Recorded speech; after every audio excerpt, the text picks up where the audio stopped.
Welcome back to the channel. My name is Steven. I'm a pharmacist and own 52 units of real estate. So I had a great question in the comments asking what's kind of my end game with 52 units of real estate, $6 million net worth, like what's my end game? So before I talk about my end game, I want to talk about what my original game plan was. And now that I kind of hit my goal, I've been really reflective lately. Self-reflective. I wouldn't call it like a existential crisis, but it's just more of a period of pausing and reevaluating what I want to do because, for the past basically 11 years, I've just been striving towards this moment. And now that I hit it, it's been interesting. And, my quality of life hasn't really improved just yet, but, it's been a nice moment of pause for me, to be honest. So basically, my goal for the longest time was to strive towards $20,000 a month in net passive income. And I don't know why I chose $20,000 a month. Honestly, I probably just chose that arbitrarily. I maybe thought that, your kind of higher end pharmacist salary takes home about $10,000 a month. So I figured, me and my fiance are both pharmacists. So, 10,000 times 2 is 20,000. Right? But in reality, we both live pretty humbly, I would say. Our biggest expense is going to be the mortgage on this house, which is about $7,500 a month all in. So that's mortgage, property tax, insurance, HOA, utilities, internet, all that is about $7,500 all in. And my mortgage is roughly around $5,500 of that because, we put 5% down. So our largest expense by far is going to be that $5,500 a month mortgage. So for me, I basically been striving towards that. I probably cash flow between 10 to 12K a month right now. My portfolio doesn't cash flow as much because it's more appreciation focused. Obviously my California single family homes have a lot of appreciation, but not much cash flow, right? Like most of my California single family homes, to be honest, despite self-managing it, they break even at best. So if I have a major expense or a repair, like for example, in my house in San Francisco, I had to replace the washer, which cost me $700. I had to replace the dryer, which cost me $700, and I had to replace the stove, which cost me $700. So I just lost $2,100, and that one cash flow is about $700. So it just wiped out 3 months of my cash flow. So, it really depends, but I cash flow between 10 to 12K. My California single family home portfolio, which I self-manage, it's probably break even at best. I do have a home where I stripped out a bunch of equity from in order to buy my apartment complex, my 2 apartment complexes in my mobile home park. And because I stripped out like almost $1 million in equity, they're cash flow negative, obviously, right? So my California single family home portfolio probably is cash flow negative about, I would say, $3,000.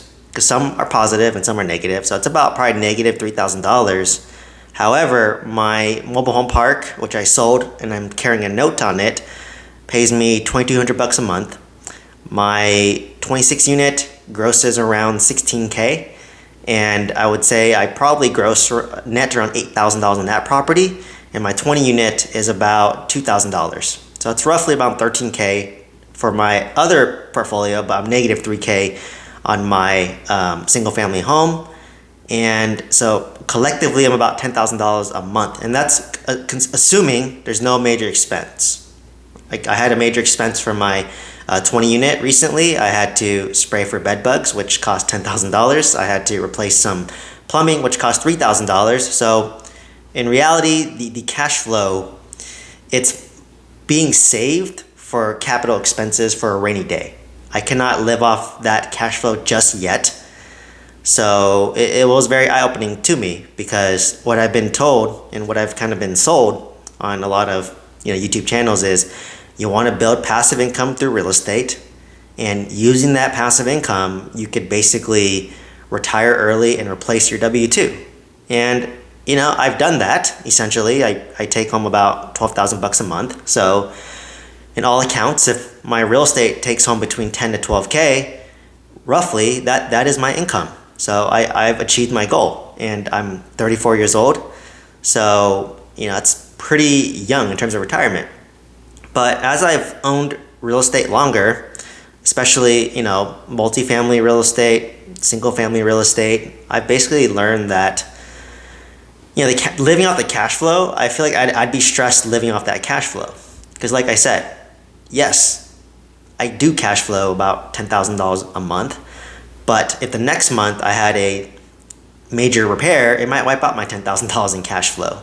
So for me, I would feel too stressed living that way. So now I'm trying to reevaluate like what pivots I want to make in order to simultaneously decrease my expense while increasing my cash flow position. So what I've come to realize, and like I said, if you asked me this 3 years ago, I never would have gave this answer, is the guaranteed way for me to save $5,500 or increase my cash flow, quote unquote, by $5,500 a month is to sell a single family home, which has a lot of equity, right? And I know equity is volatile, right? Like it could go up, it could go down, depending on the market. I've been fortunate that California, since I've been investing, 2017, it's always been steadily going up. Haven't experienced a down of like '08.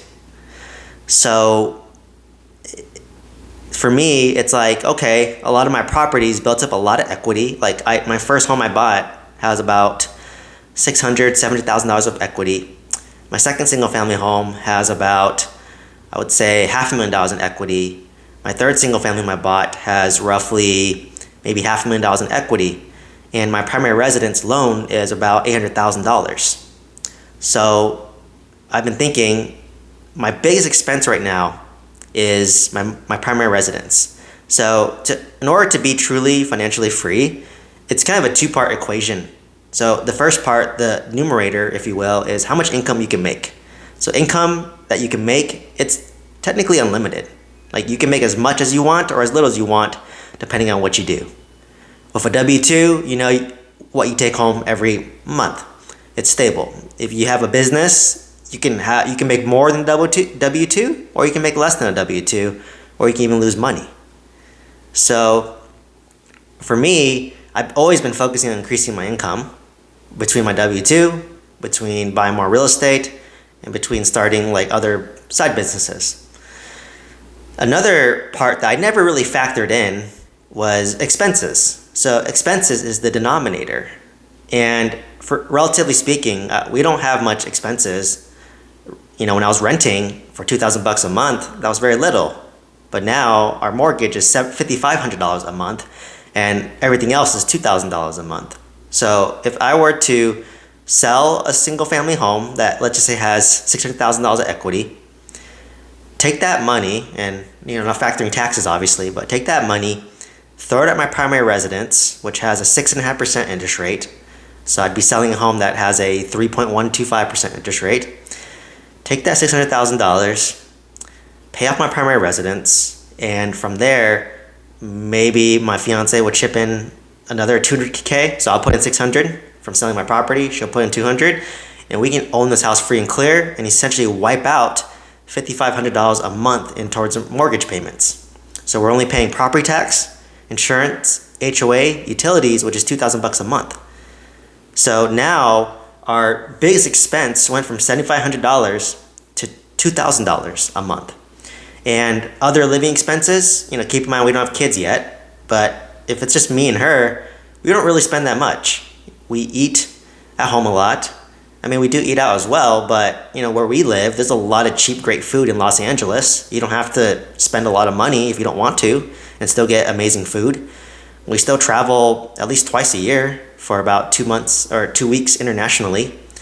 So it's really, think the move that I'm gonna make. I think I might, because my portfolio, to be honest, is more appreciation focused with my California single family homes versus cash flow. So if I want to start taking it easier on my W-2, then maybe I can cash out some of this equity and then pay off my base expense. And then if I sell another property, I could use that to buy more cash flowing real estate.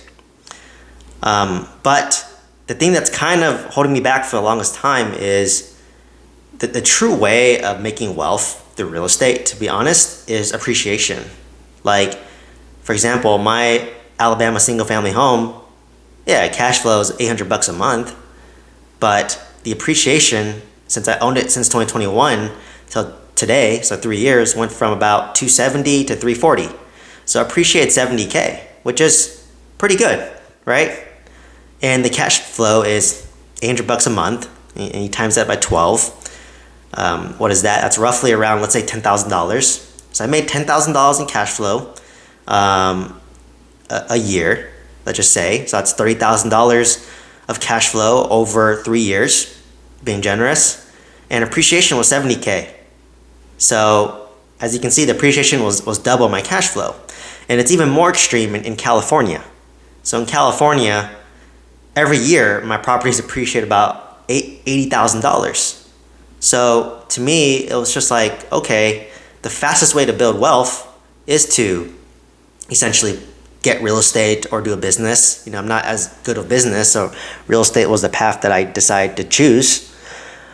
But basically, it's building a lot of equity through real estate, and then when you're ready to take it easier and to, take some chips off the table, you have to sell some properties, pay off your primary residence, and then you can sell another property to allocate towards more cash flowing real estate. So for example, that would be me, let's say, selling my first single family home that I bought, take that money, pay off this house, which would save me $5,500, sell my second property I bought in 2019, and use that to maybe 1031 exchange to buy maybe, because that'd be $500,000. And if I were to buy, let's just say, a bunch of single family homes in Huntsville, Alabama for $300K, new construction, then let's just say I would need 20% down, which is about $150K each. So I could buy 3 of those properties. Each one rents out for about maybe $2,000. So transforming it into some cash flow. Or I just can sell it and dump it into the index fund market if I want to take it even more passive. So it's been really eye-opening. Like, I think a lot of real estate investors, they buy a bunch of real estate, build up a lot of equity, a lot of wealth, but when they're ready to take chips off the table, they sell all the real estate, so they don't have to deal with the headaches of tenants, toilets, complaining, debt. I mean, just inherently, even though like I'm at 50%, debt to equity, so I own $10 million in real estate, $5 million is equity, and $5 million is debt. But there's some inherent stress, right? Like, it may not be much, it may be leveraged, even for property management, but if I get a text, I need to buy a new washer. It's not hard. I just buy it on Costco because they have great warranty and it's pretty cost effective. So I just log on to Costco. It takes me 5 minutes to do it, but you still have to do it and you still have to think about it. So what a lot of real estate investors do is some might just sell all their properties, pay off their primary, and then dump their money into something more passive like index funds, or they become hard money lenders, right? So imagine I were to cash out all my $5 million of real estate equity. After taxes, let's just say I have $4 million. And if I can hard money lend at 10 to 12%, and let's just do 10% for easy math, that's basically $400,000 a year in income that I can make if I became a hard money lender. And it's a lot easier to be a hard money lender versus fixing and flipping real estate or doing value add real estate. So, and it's more passive. You just have to vet the deal and vet the operator. So yeah, and at $400,000 a year, that's basically two pharmacists' salary. So it's been really crazy to think that way for me. Or I know a lot of real estate investors, they'll sell their whole portfolio and then 1031 exchange it into triple net leases. So they're buying like commercial industrial buildings where the tenant just pays everything and it's more passive. And typically you still get the tax benefits of owning real estate, and they probably make you 5% return on your money, but it's more about wealth preservation and tax advantages. So I think that might be kind of the next phase as me as a real estate investor, is making those moves when I want to take some chips off the table. Because yeah, you may not want to own real estate for that long and deal with the stress that long. I think why I went into real estate was to give me options and to give me financial freedom. And while, dealing with stress temporarily, but ultimately trying to minimize my stress long term.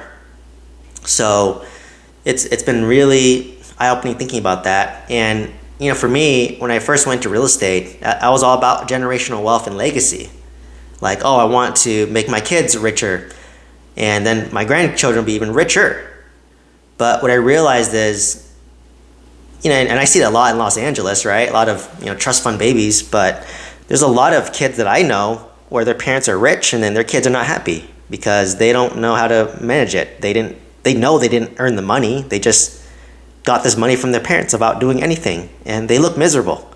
So to me, I was really big on legacy. Like, I want to pass all my real estate to my kids. But now that I think about it more, I'm like, if I have 2 kids, I just need to pass off 2 paid off houses to my kids. And honestly, I'm already going to have a paid off house if I sell one property, pay it off. My parents own a paid off house right now. So when they pass, we will inherit that property. My fiance, same thing. Her parents also have 2 paid off houses. So she would most likely get one of those. So if we could essentially pass off a paid off house to our kid, that's really it. And I have life insurance policies, so essentially each kid will get a huge $1 million lump sum from life insurance because I have whole life, and a paid off house each. And I mean, what else do you need? That's all your basic necessities covered for the rest of your life, essentially. So, and even with generational wealth, it only lasts about maybe 3 generations at most, and then you have to start over. Usually, if you don't raise your kids well, they just spend money and live lavishly. And then they'll raise their grandchildren to be the same way, and their grandchildren will then blow the money. And then you're starting back over at zero. So what I learned was legacy is really passing down the knowledge, passing down the principles, passing down the values, and passing down the mindset. That's really how generational wealth is truly built.